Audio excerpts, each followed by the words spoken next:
Patty Trainer is with us. Good evening. Wherever you are in the world, we are glad that you are with us. Make sure you tune in, subscribe, like, leave a comment. Let us know how you feel about the conversation. Join the conversation. Please do. Shakedown Sports Podcast. We are here. And as everybody is getting their internet correct, as I'm seeing faces deplete me, that is okay, because Edith Chosen One and Patty is with me. So what's going on, guys? How are you doing on this Thursday, June 1st, first of the month? Bone Thugs and Harmony. Are you a fan? Ladies first. I'll let Patty speak, and then I'll go. I can't believe it's June already. I mean, the year's just flying by, but we're inching closer now to training camp. About 8 weeks away. And we're less than 100 days now until the start of the season. So lots to be excited about if you are part of Giants Nation. Absolutely. I know I'm excited. I cannot wait. It just seems like the year's just already flown by. Here we are, OTA'S. The draft just happened. How you been since the draft? You know, was it anybody that you was looking out for prior to that kind of hit your marker? Was like, oh wow, okay, I actually had that guy, and they went in the direction that I was thinking of. How you feeling now that it's over and now that the guys are in the building?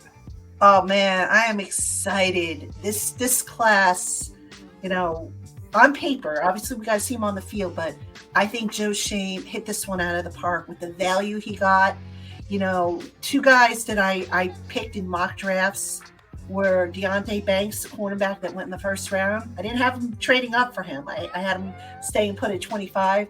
And then John Michael Schmitz, I was beating the drum for him for the longest time. So obviously I hit those two picks.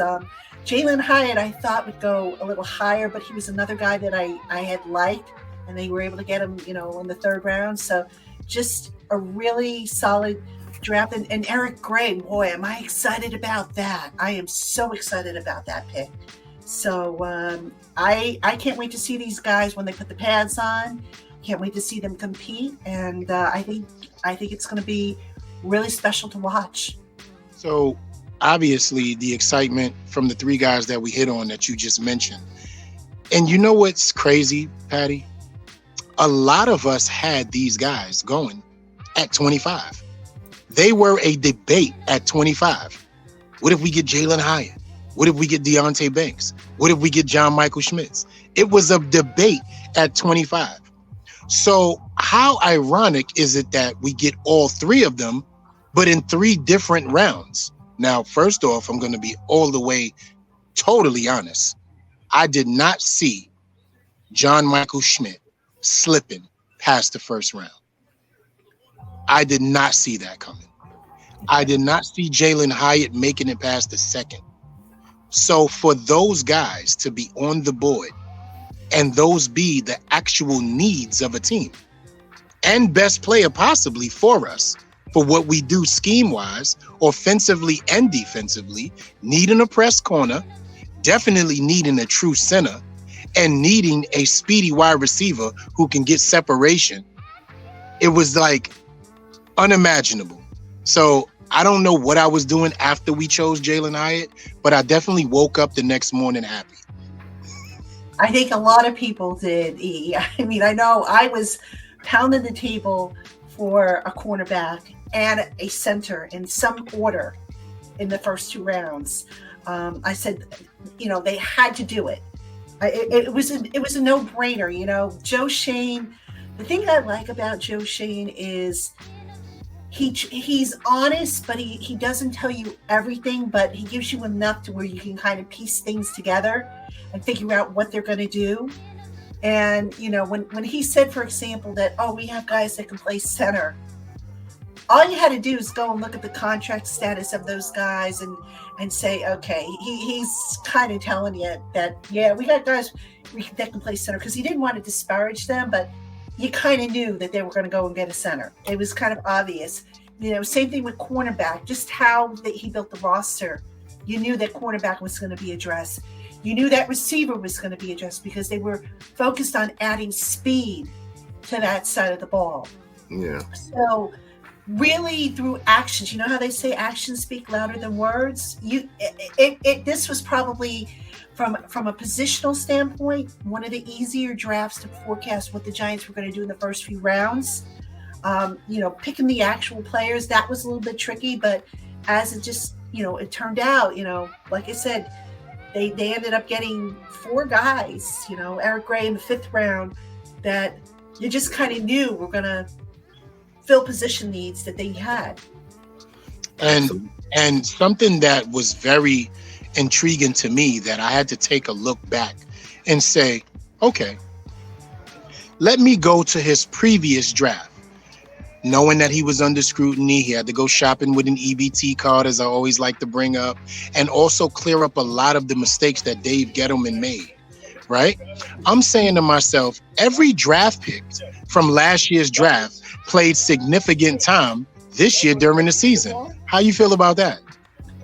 Yeah, that's what you want. I mean, if you're drafting these guys, you're not drafting them to sit on the bench, right? I mean, this was a team last year that was starting a rebuild. Now, it wasn't a full-scale rebuild because they did have some cornerstone pieces. Andrew Thomas, Ojulari, Daniel Jones, Saquon Barkley, McKinney. They had some guys. I equate it to, okay, you're building a house, but rather than starting from scratch, you had the start of the house built. Now you just had to build it up. And now, they're at the point now where they're adding the decor, if you will, inside. So it's going to be a beautiful house when it's all done. But they're going to constantly do renovations, as you would with any house, right? But, now it's a more livable house. And it's a house that, Giant fans can probably get into a little bit more than, say, past offenses and defenses and teams and whatnot, given how they were built. Mm-hmm. Absolutely. And speaking of running backs, and how has the conversations based off of your water cooler, maybe information that you've gotten with, I've always believed that Saquon will get signed. Is the feeling in the building the same, even though, talks are whatever the talks are, but you kind of get that warm and fuzzy that this Saquon Barkley is definitely a Giant, and it's just years and conversations still being had, right? So I'll start off by saying that, barring something really funky happening, like an injury that he suffers away from the team, which, knock on wood, we hope doesn't happen, Saquon Barkley will be on the field for this team in 2023. Now, what kind of contract will he be on? I know that the Giants are comfortable with him playing on the franchise tag. The holdup with Saquon Barkley is guaranteed money, from what I understand. It's not the APY, which is average per year. It's guaranteed money. There is, from what I understand, there's some question about the overall value for Saquon. Because here's the thing. I have been getting the strong impression that they want to kind of move away from having Saquon be the offense, which, he was when he's healthy. Kind of like, remember how Odell, when he was here, he was the offense and there was nobody else. It was all about Odell. For the longest time, it was all about Saquon because the supporting cast just wasn't very strong. Well, now they've added Waller. They've added, Paris Campbell, Jalen Hyatt, Darius Slayton's come on. Isaiah Hodgins has come on. Daniel Bellinger is here. They've added other options to where now it doesn't all have to be about Saquon. So I get the impression that at running back, they maybe are going to go to more of a committee approach, but Saquon's going to be the lead back in that committee. So that's also, I think, playing into, the money aspect of it, because look, you don't want to guarantee the guy too much money, but from Saquon's perspective, he wants to be set financially, because running backs, unfortunately, these days, they just don't get paid. It's just how the market's been trending. So, you're at this impasse, but I do think one way or another, Saquon will be on the field in September. Will it be a long-term deal? That I'm not confident in right now. I don't get that feeling. I think it's going to be the franchise tag, and I can kind of make arguments for both sides, but that's how I see it going as of right now. Yeah. Hey, Patty. Jake, anything you want to add to that? No, I really didn't hear most of it, but I do have a question. Okay. I do have a question for Patty. So, in camp, of course, we're going into this season. Daniel Jones has to earn his money, right? But we had a show yesterday on how does he have enough weapons? Now, you smack that right there. How are the weapons looking for the New York Football Giants? I think if they all stay healthy, Shakes, this offense is going to be fun to watch. I was watching some of the formations and some of the things they were doing yesterday, and I'm sitting there going, I'm like, I was standing at one point with one of my colleagues, and I was like, oh my God, did you see that? Did you see what they did? And I was like, I've never seen that before. And we were just marveling over what we were seeing. So if these guys stay healthy, and that is the key, because we all know the Giants' injury history, and we all know how it's not very good. This offense can be something special. The other thing, obviously, is you need that offensive line to block. We all saw it last year. A lot of pressure came up the gut. We can't have that this year if this offense is going to function, because as I've said many a times, you can have Bart Starr back there. You can have Jim Brown back there. You can have Jerry Rice back there. Whoever you want. You pick the Hall of Famers. If your offensive line doesn't block, then it doesn't mean anything. So there's optimism, but we obviously got to get to training camp when the pads go on and just see how these guys function. But yes, to answer your question, this receiver group and tight end group and running back group is quite the assortment, and I can't wait to see how they ultimately end up deploying them. It's electric, right? It's electric. You got to finish the tune. It's electric. There you go. You know what I mean? That is awesome to hear. But real quick, yeah, go ahead. Speaking of injury, have you had a chance to see the field, walk on it, kick your feet off, and touch the new field, or is it done yet? No, the new field's been installed. It's also been installed in the field house. They're using the same turf in the field house. But the 2 times we've been down there, it's been beautiful out. So they've been out on the grass. So I haven't had a chance to test it. I know a lot of people ask me that. I think, I want to say there's an event next week. I don't know if I'm going to be able to go to it, but if I do go to it, it'll be an opportunity for me to go and test it out and walk around on it. But I haven't done it yet, so I really can't comment on it. But I know, the minute I do, I know it's a question a lot of people ask me, and I will put something in there about that. And just to follow up to that, just to show the exuberance of you being in the building, the discussion of this field, is it like, one of those things that everybody's in the hallway talking about? It's like, oh man, I can't wait to get out there.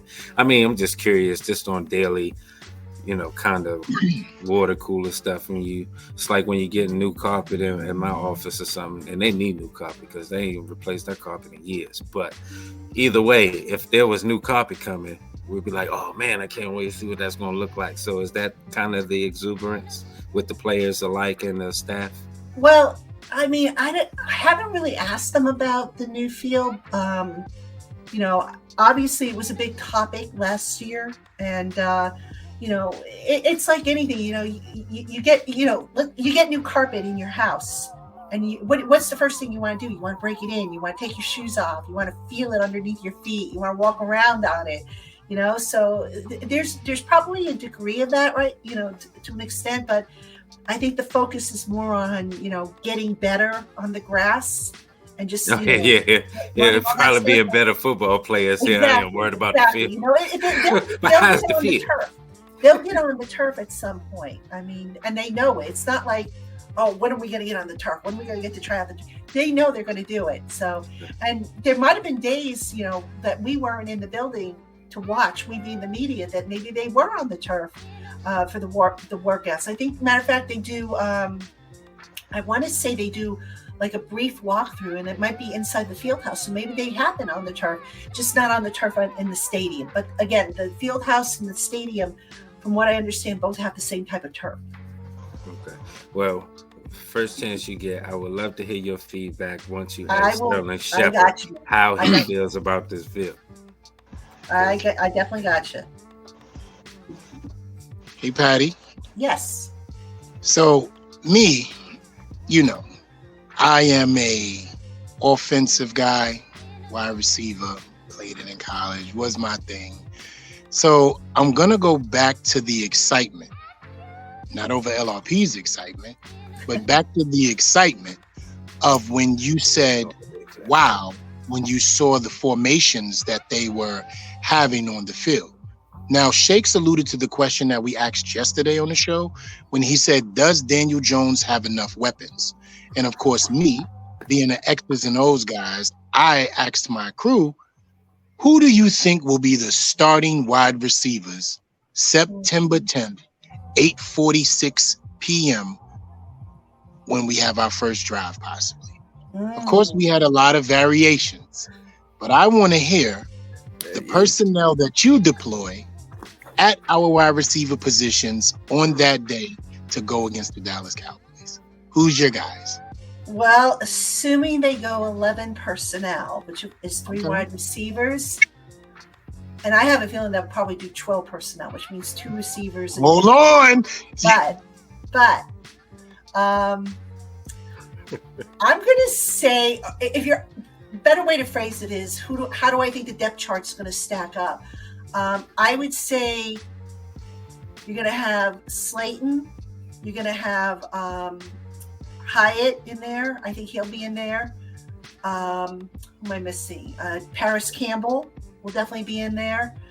I don't think Shep and Robinson are going to be ready to go. I'd be very surprised if they're ready to go. I think they're going to start training camp on PUP, those 2 guys. And look, you know, the advantage is if they're not ready, you put them on PUP to start the season and you buy some time, because they are loaded with receivers right now. But, you know, I have a feeling, that they're going to do a lot more 12 personnel. They're going to get back to that because Waller is technically their de facto number 1 receiver. That's the guy they're counting on to kind of go up the middle, suck in the coverage to the middle of the field so that things open up on the outside.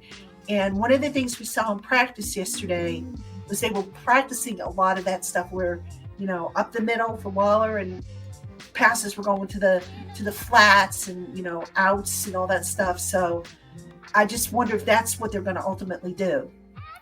Patty, I need you to do me a favor. What's that? I would love for you to go to our show from yesterday, and I want you to recognize how perfectly we said the same thing just now. I said the same thing to these guys yesterday. I said, I think we're going to do a lot more 12 personnel because I think we're going to want to confuse the Cowboys because they're good when it comes to their cornerbacks. But once we get to the 3rd and 4th wide receivers, that is when most teams are going to be in trouble. You have to allocate funds to Darren Waller no matter what on the field. So he's going to be able to attract enough attention where we have upgraded in a Paris Campbell, a Jalen Hyatt, and a Darius Slayton, 4-3, 4-3, 4-3, crossing, routing, slanting, going. You have to guard that. Please, when you get a chance, check that out and smile through at that. Gentlemen, I am solidified. I know. They doubted you, bro. If I could piggyback off of that, Daniel Jones, how has he looked in throwing these passes? And have you seen any increase in his arm strength? Anything like that? You know, I know, or his any improvements in Daniel Jones? Yeah. Yeah. Well, how does he look with his you know, legs it's and his interesting. arm? I posted something about this yesterday on my Twitter account. I got slammed by some people, probably some Daniel Jones haters. Of course. Who said, oh, there's no pass rush. Oh, you always say that. You always, miss roses and sunshine. I'm like, no, I tell it the way I see it. And what I saw with Daniel Jones, off, girl. Yeah, I know. I just block and mute people if they get nasty with me. It's I don't have ridiculous. Stuff. I'd rather spend my time with people who love me like you guys. So anyway, with Daniel Jones, decisiveness. What I look for is how quick is that ball coming out of his hands. Now, just to kind of give you a little insight into how they run practice. So when they do 11 on 11, they're literally walking through the play. There's no running. They don't even have the helmets on. They are walking through the play, watching the play develop so that Daniel and the rest of the team, they can see, okay, this guy's going to run a flat in the flat. This guy's going to run a slant. This guy's going to run a streak, whatever the case may be.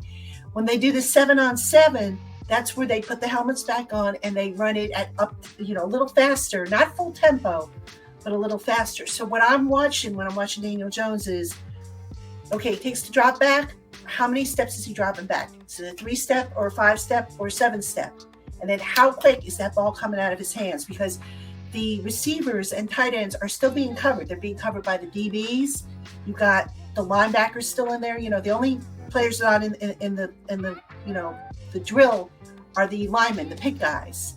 Right. So that's what I'm looking for. And from what I see with Daniel, that ball coming out like that. Drop back, boom. And again, people will sit there and say, well, there's no contact, there's no pass rush. I understand that. But you also have guys that are covering. And yes, there's no bump, there's no press man because you can't have contact. But it's all about decision making. So that ball's coming out, it's being put on target. Some of the passes that he's thrown that I saw yesterday were put only where the receiver can get them. So I think Daniel Jones has looked good. And, everybody I've spoken to and asked about it, they have been very complimentary about Daniel, almost to the point where you sit there and you say, God, how much is he paying them to say this? That's how much praise has been heaped his way. But it's year 2 in the system. He's got the same offensive coordinator. He's got the same quarterbacks coach. He's got, an upgrade in talent. So, that's one thing I have noticed from the videos is that, and I know we just talking here, and this is what I seen, the ball being hiked, especially in shotgun, his ability, the amount of seconds that it is to flip the ball and his trigger arm where it comes up.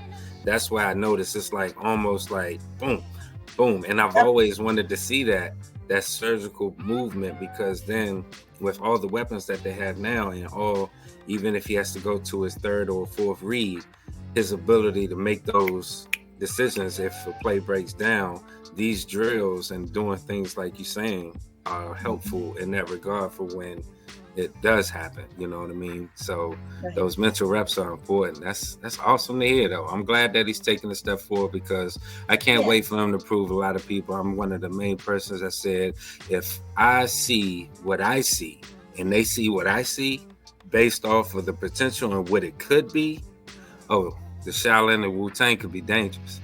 That's what I always said. And LOP, to piggyback off what you're saying, right? A lot of people don't understand. When you get a class speed room full of wide receivers, it allows you to throw the ball quicker, not because of the pass rush, but because the cushion that these guys are going to eat up in crossing routes and slant routes and intermediate routes and 9 routes, and especially from the slot position. When you are running at 4-3, and these guys get maybe 1 or 2 seconds to dissect the field, but your guy has created separation, something he's never had in his life. His eyes are adjusting to their ability to get to a spot, so his arm has to be accurate so that pass can be in timing. These are timing plays that she was just discussing. So when these guys are at the spot and the ball is put where it needs to go, You catch these fast Ferraris, as I like to call them now, in stride to eat up cushion, get separation, and gain way more yardage than just a little stick play that we like to call them back 2 years ago. So I think that's going to be something to behold, especially on Monday night, because a lot of people don't understand. You've never seen Mike Kafka's actual play calling mind because he didn't have the weapons to actually call the plays that he wanted. Yeah. So Dallas is going to be in for a surprise just as much as Giant fans on that Sunday night, excuse me. Yeah. It's going to be something to, again, the key here, everybody needs to stay healthy. I can't stress that enough because, again, we know about the Giants and their injury woes. Have you heard any? I'm sorry to just interject, but have you heard anything on the nutrition side about any kind of new programs that they may have implemented this year for the players to be able to stay more durable?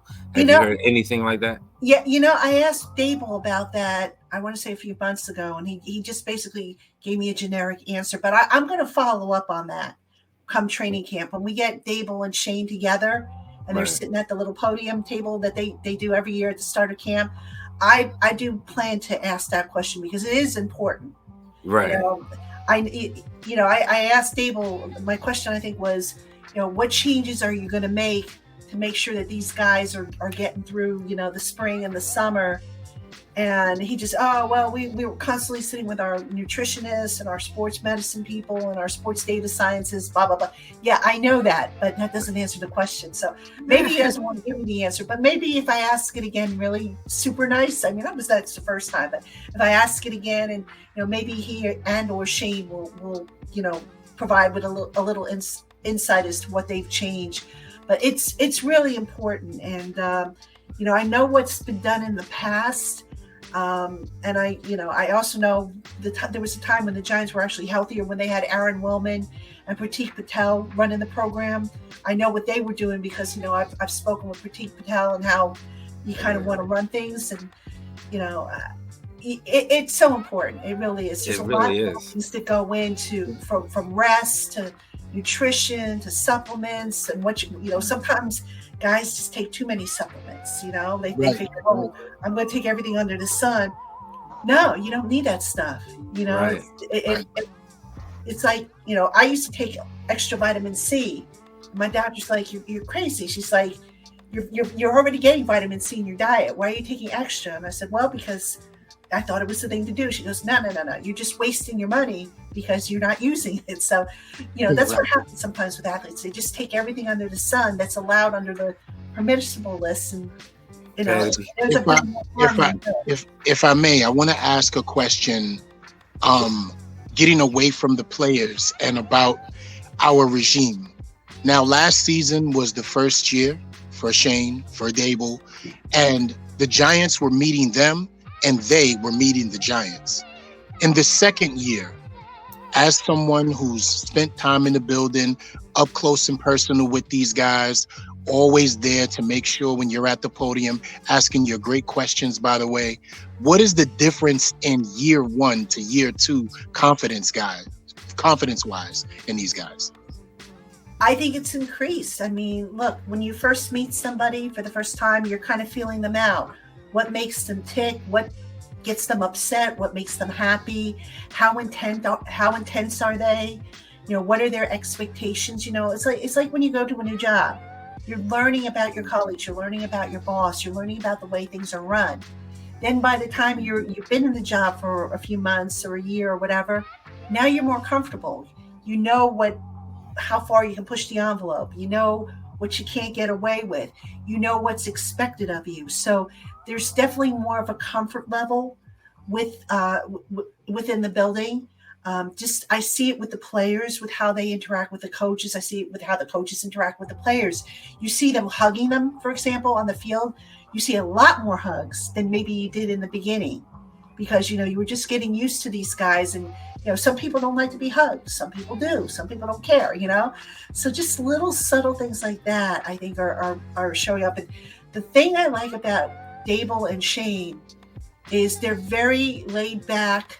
They're very personal and approachable. And if I may, I'll just tell you a quick story just to highlight just what the type of guys these are.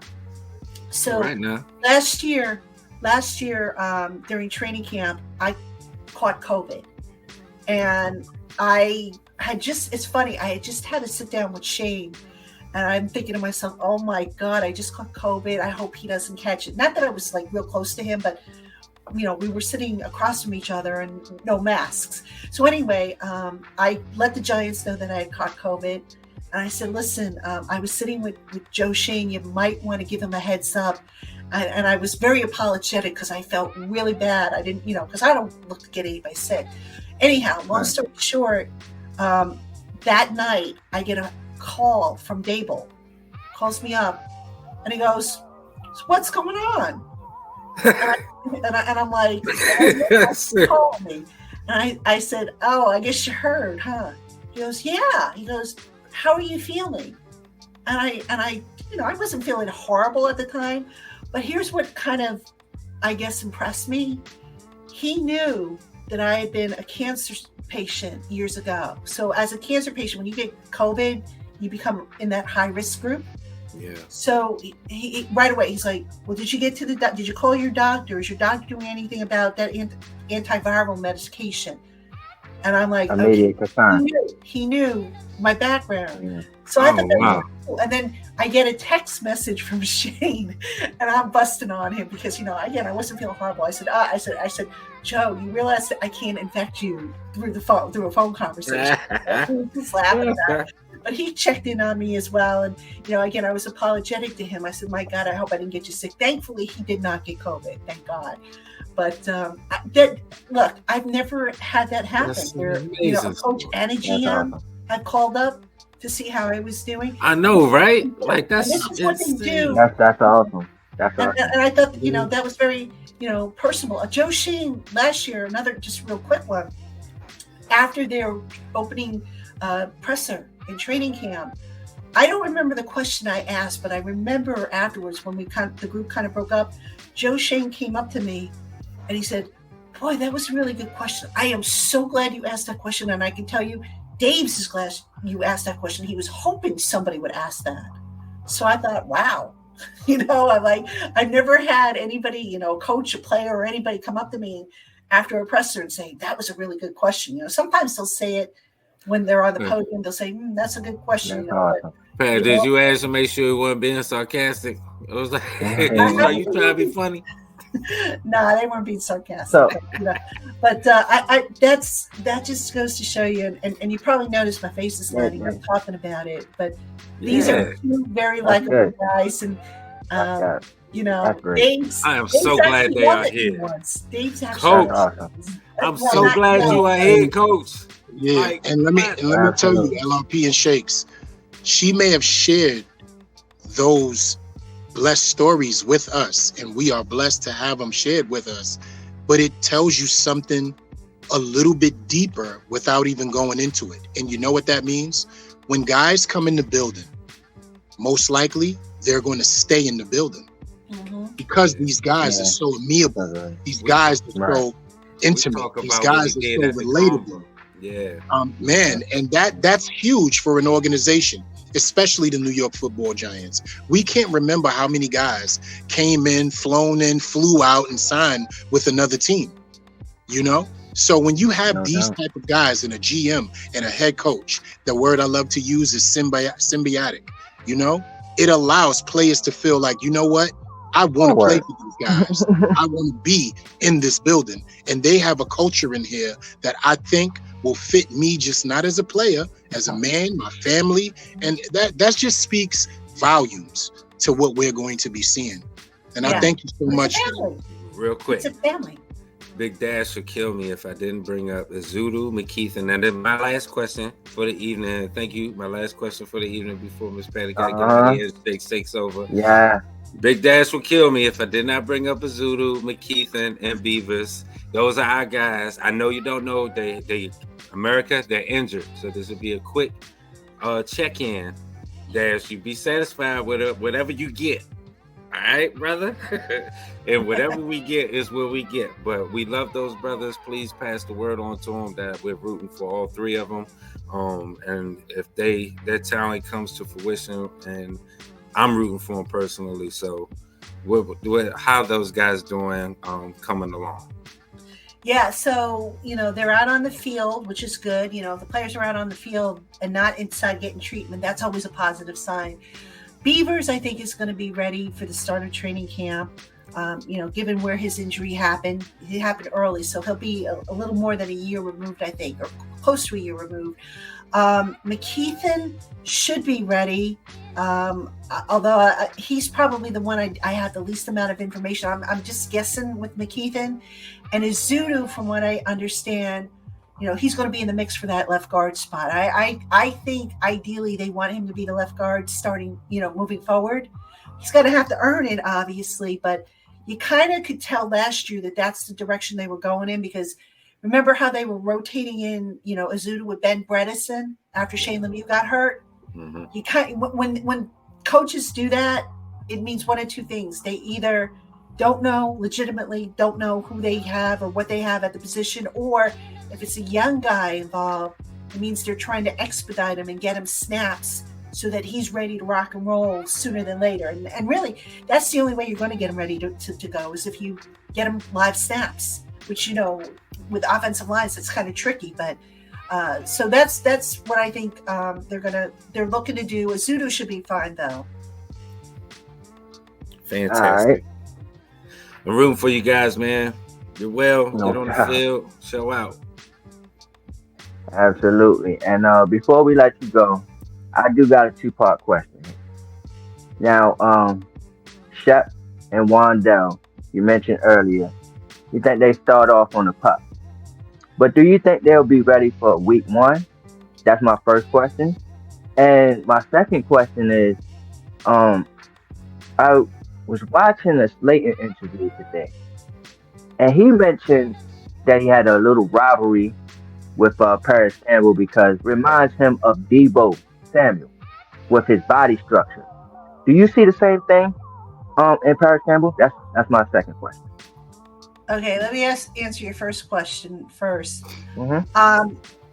Shep and Wandale are considered ahead of schedule. I talked to Shep at the end of last year, the last season. He was very optimistic. He told me he was ahead of schedule. He told me when he anticipated being able to run.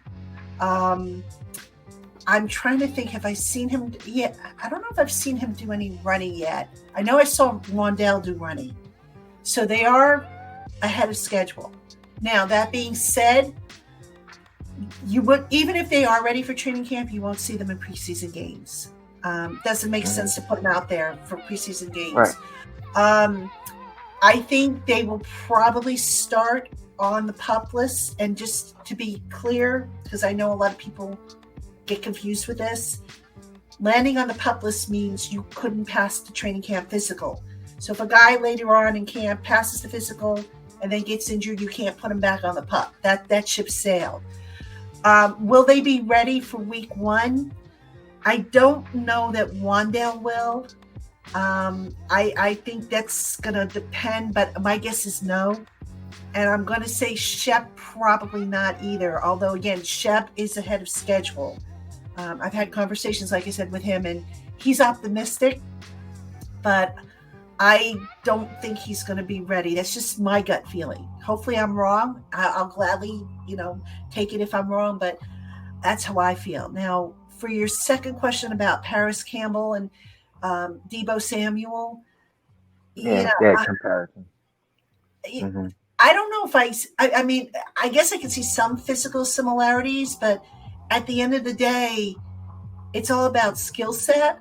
And, Paris Campbell, if he is healthy, he's going to be a really, really good addition to that receiver room. Is he on the same level as a Deebo Samuel?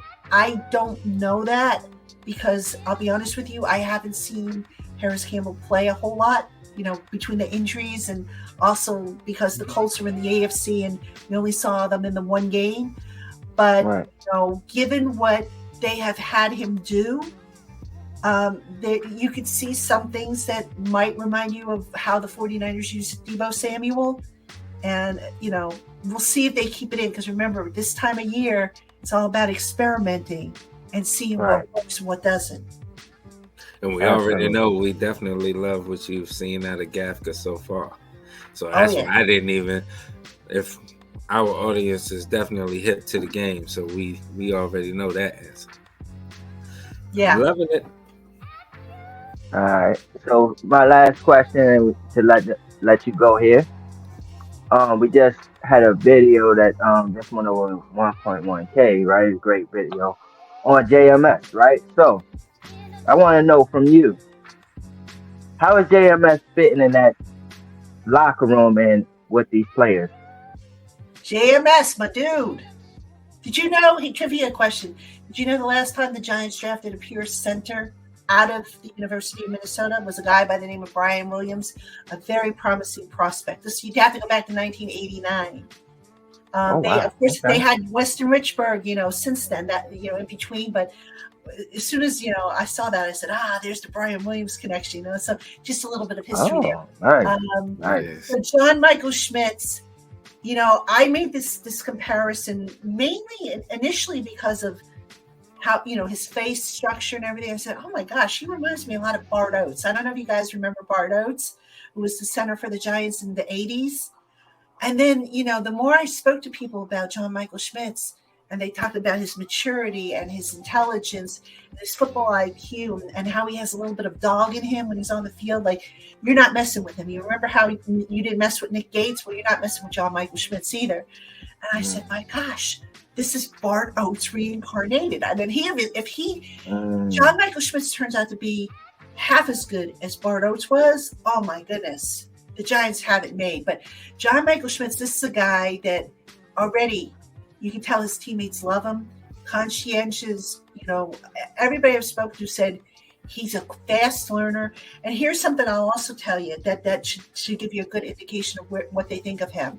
So at OTA number 3, they had Ben Bredesen and John Michael Schmitz splitting the reps at center. At OTA number 5, Schmitz was taking most of the reps at center. So maybe that tells you that he's a little ahead of his curve. I want your cornbread.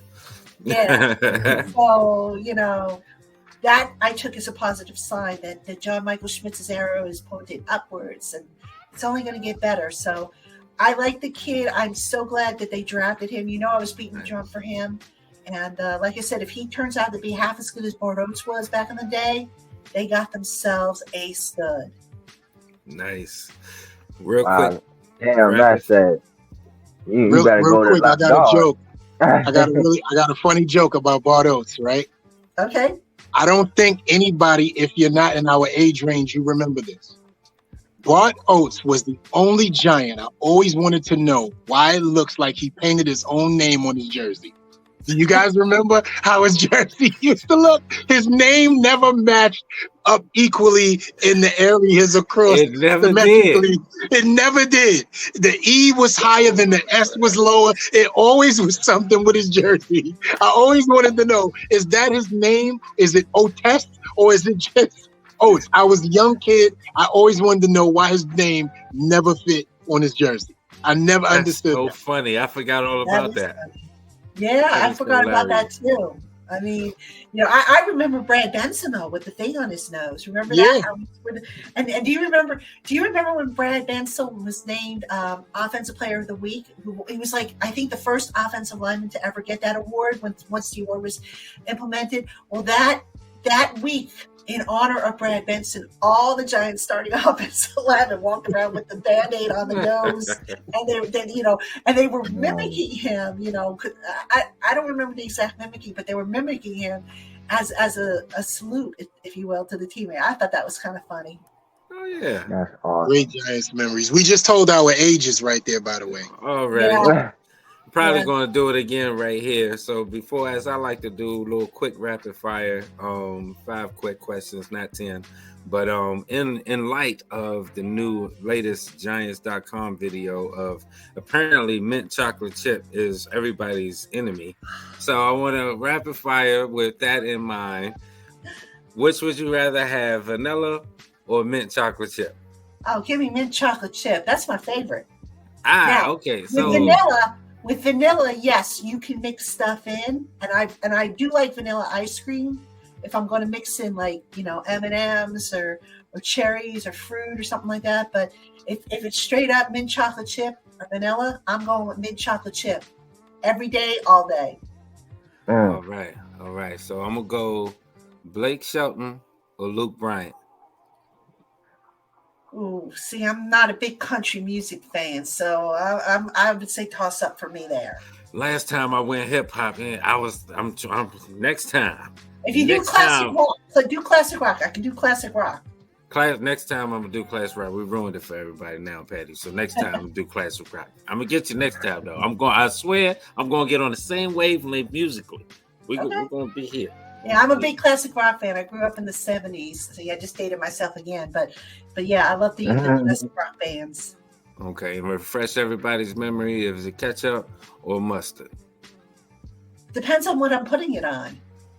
Oh, you gotta get me. I like them both, to be honest with you. And I'll take it a step further. Depending on what I'm having, I'll either do honey mustard or Dijon mustard or Dijonnaise. It really depends on what I'm having. See how she just Italianed your questions up? See how she just did that? See how she just made your question into her own? That's how we do it. That's how we do it. Hey, listen, I'm a woman of many tastes. What can I say? I know, that's right. And last one, plane or train? Plane or train? Depending on where I'm going, but I will say this. I do like the train better. Because with the train, you get on and you go. You don't have to sit there and wait for takeoff, wait your turn on the runway. You can get up anytime you want. If you want to stretch your legs, you can go get something to eat. So I actually like taking the train if it's a short enough distance. But if I'm going, say, across country, then I'm going to take a plane, obviously, because I don't like, I like to get where I'm going as quickly as possible. You hear that, America? We need ourselves a bullet train. Ain't no reason why we can't have a bullet train going from New York to California, from New York all the way over to Europe. You can do it. I travel. Makes sense, right, LRP? I travel DCs. They can do it. Right? Makes sense. Train them, Patty. There you go. You know what I'm saying? Train them up. Got to train them up now. P train, the P train. Thank you so much for your time. This was lovely. We really appreciate it. Shakes, I take it over to you. I thank you for your time. This has been amazing. Thank you, guys. I appreciate you. You keep doing what you're doing. And hit me up on Twitter. Stay in touch. I'll be looking forward to seeing you in training camp and giving you that great big hug. Absolutely. And just talking Giants football. Outside of that, just enjoying, and I couldn't miss this time, and I made sure that I made it. Thank you, Patty Shakes, for being with us. We are blessed by your presence. Thank you so much. I feel the same way being with you guys. You have a great night. Go Giants. That's right. And like we always say around this time, we don't expect y'all to agree with us, but we damn sure expect y'all to understand. Understand? So don't get shook up because we keep shit live. It's a shakedown with the New York Giants on that drive for 5, and we out of there. Takes away, LRP. Yo, I just been shook up by the shakedown. You dig? You know what I mean? Tune in next time. We're going to be right here. Hope you enjoy yourselves.